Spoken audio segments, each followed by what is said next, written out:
In this lesson, we're going to talk about ethics in the management of health information systems.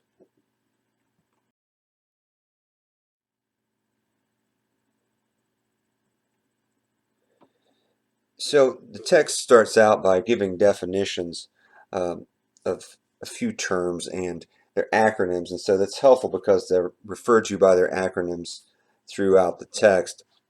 Um, they're probably fairly self-explanatory. Health information management is managing health information, which is in not necessarily in a digital format, but that's the way we think of it now. It's also in traditional forms like paper files and things like that. But nowadays we would typically think of it as digital and being shared on networks that can be quite large depending on the size of the system.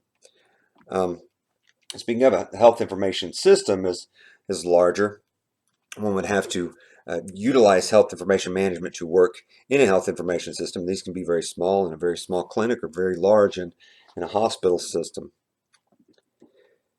And health information technology is the technologies that are used to store, share, analyze, do all the things we do with health information in order to better serve patients and allow providers, doctors, nurses, and administrators to be able to understand things better and at various levels do things with this information.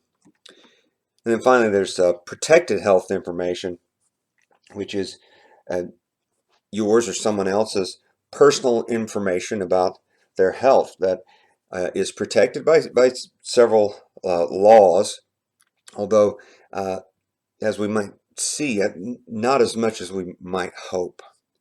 And so these are the general terms that are used throughout, and the rest of the chapter talks about ethical issues that arise in regards to these various items.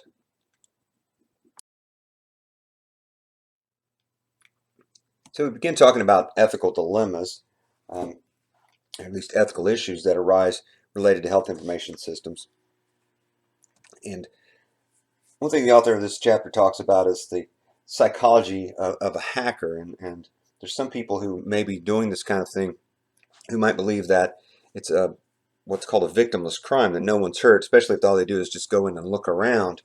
But at the same time, the author points out that someone's privacy has been violated, and society's confidence in such systems is harmed by finding out about such things. And of course, there are other things that obviously are not victimless, where there is malware put into a system or attempts to blackmail um, systems by holding their health information hostage until they pay a certain amount of money. And this type of thing can be especially crucial when it comes to health information, because uh, hospitals, for example, will often pay the ransom rather than keep the information locked up, because so much depends on having access to that information.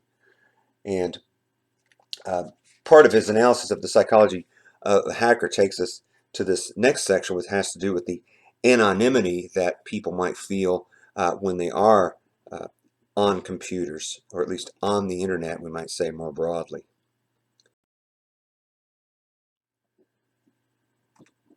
In this section, the author plays on the idea from Freudian psychology of the id, ego, and superego.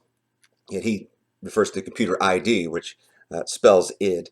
But the idea from Freudian psychology briefly is that the id is just our basic drives, which do not have any kind of moral compass. They're just driving us to do things.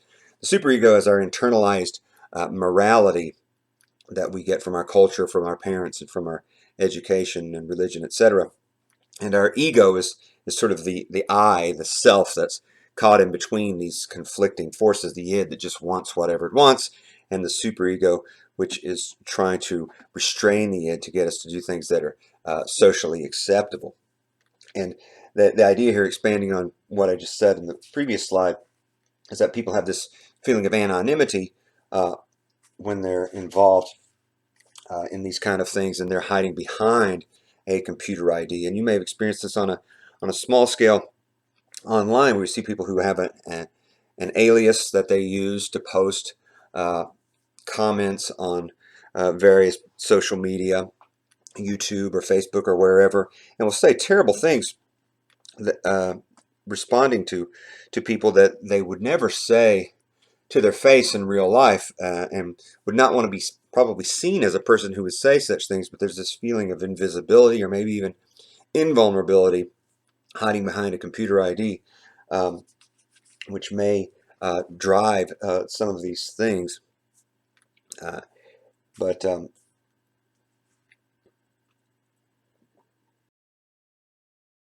So we're faced with an issue of wanting to protect our privacy, and then there's a question of how much of our privacy would we want to give up in order to be secure. There would be trade-offs depending on how secure we want a network to be, and how um, reasonable our practices should be in addressing security and privacy issues. The author also discusses the use of smartphones to access our health information and keep track of it. And the main point here is that, despite the fact that this can be very convenient, especially for people with some outstanding health issues like diabetes, where they may need to monitor insulin levels or things like that, the fact is that our smartphones are not nearly as secure as we think they are, and there is no government regulatory agency that makes sure that the apps that we're using are actually as safe as we would like them to be. So that's another concern that comes up.